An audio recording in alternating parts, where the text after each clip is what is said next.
Lamborghini दुनिया की सबसे महंगी और लग्जरी कार्स में से एक।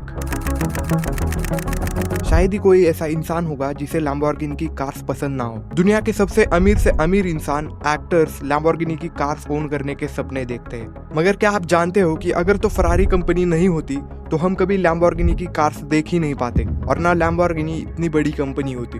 बट सरप्राइजिंगली आज हम जिस लैम्बोर्गिनी कार्स को ओन करने के सपने देखते हैं, उसी लैम्बोर्गिनी की शुरुआत एक गरीब किसान के बेटे ने की थी।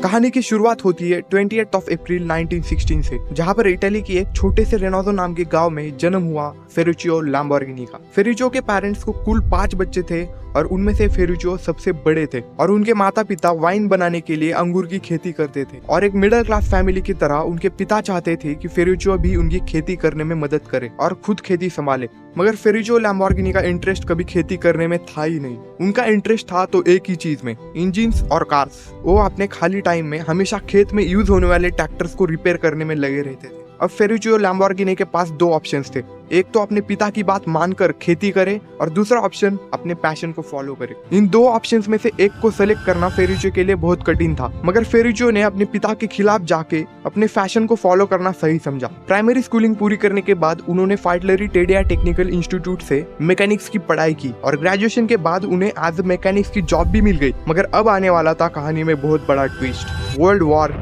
2।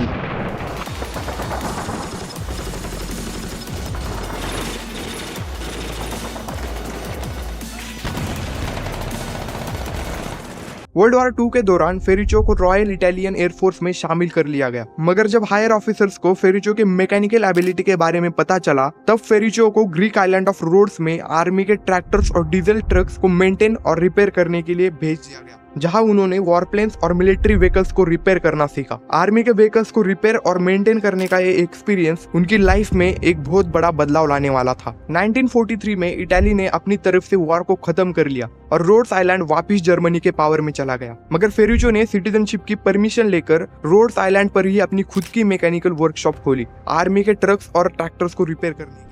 मगर उनका ये फैसला उन पे भारी पड़ने वाला था। जर्मनी अभी भी वॉर के अंदर थी और 1945 आते आते वॉर के अंत में जर्मनी को हार का सामना करना पड़ा और अलाइड फोर्सेस ने रोड्स आइलैंड के सभी लोगों को कैदी बनाया और उन कैदियों में से एक थे फेरुचियो लैम्बोर्गिनी। बट लकीली फेरुचियो के मैकेनिकल स्किल्स देख के सभी अलाइड फोर्सेस के ऑफिसर्स इम्प्रेस्ड थे। उन्होंने फेरुचियो से 1 साल मैकेनिक्स का काम करवाया और 1946 में इटाली जाने की परमिशन दे दी। मगर असली लैम्बोर्गिनी की कहानी अब शुरू होती है।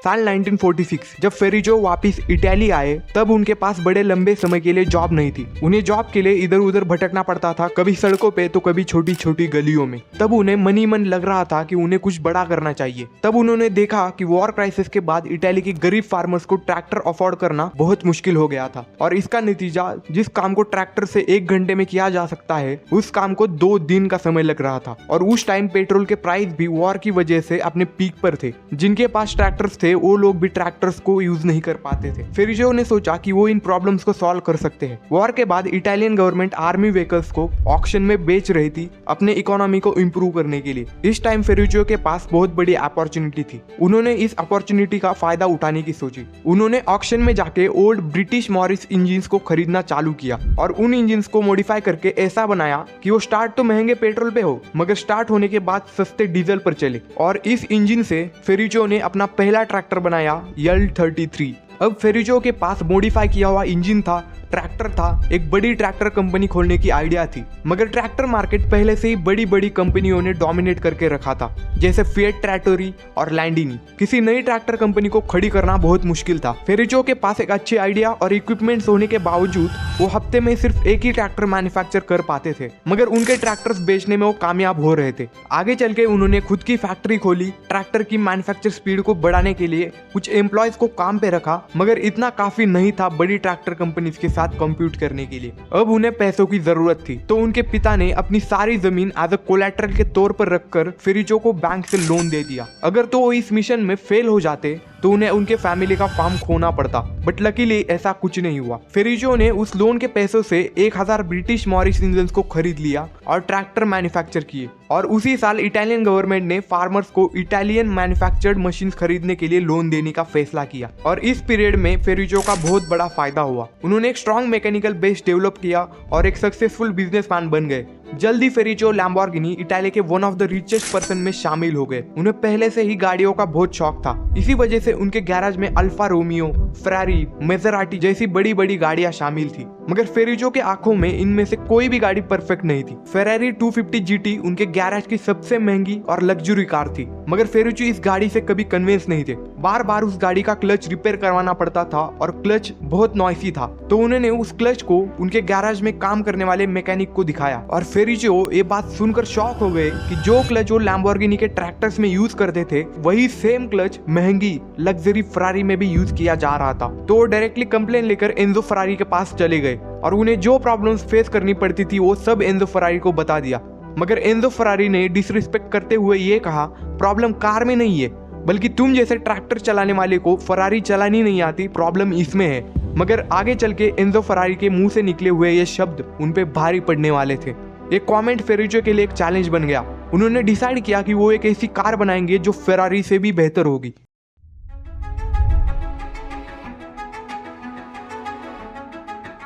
साल 1963 फेरिचो लैम्बोर्गिनी ने एंजो फरारी से बदला लेने के लिए स्पोर्ट्स कार इंडस्ट्री में कदम रखा और फेरारी के 3 एक्स चीफ इंजीनियर्स को हायर कर लिया। और अगले 4 महीने में टूरिन ऑटो शो के अंदर वो ऑफिशियली ऑटोमोबाइल इंडस्ट्री में आने की अनाउंसमेंट करने वाले थे और उन्हें शो में दिखाने के लिए एक कार की भी जरूरत थी जो फेरारी कार से भी बेहतर हो। फेरिचो के पास्ट मैकेनिकल स्किल्स के एक्सपीरियंस से 4 महीनों में कार तो डिजाइन हो गई, मगर यहाँ एक बहुत बड़ी दिक्कत थी, उस कार का इंजन अभी रेडी ही नहीं था। बट लकीली फेरिचो के पास एक आइडिया थी। उन्होंने सोचा कि क्यों ना हम इंजन की जगह पूरा बोनट ईंटों से भर दे। सबको लगेगा इसमें इंजन है, मगर असल में इंजन होगा नहीं। और लकीली किसी ने उस शो में इंजन के बारे में पूछा ही नहीं। उस शो के बाद वो कार प्रोडक्शन में चली गई और कुछ महीनों के बाद कार पूरी तरीके से रेडी हो गई, लैम्बोर्गिनी 350 GT। अपने रिलीज के पहले दिन ही लैम्बोर्गिनी 350 GT की 13 कार्स बिक गई। आपको ये नंबर बहुत छोटा लग रहा होगा, मगर अपने रिलीज के पहले दिन ही 13 कार्स बेचना अपने आप में एक बहुत बड़ी बात होती है। अगले 1 साल में लैम्बोर्गिनी ने 120 कार प्रोड्यूस करके बेच भी दी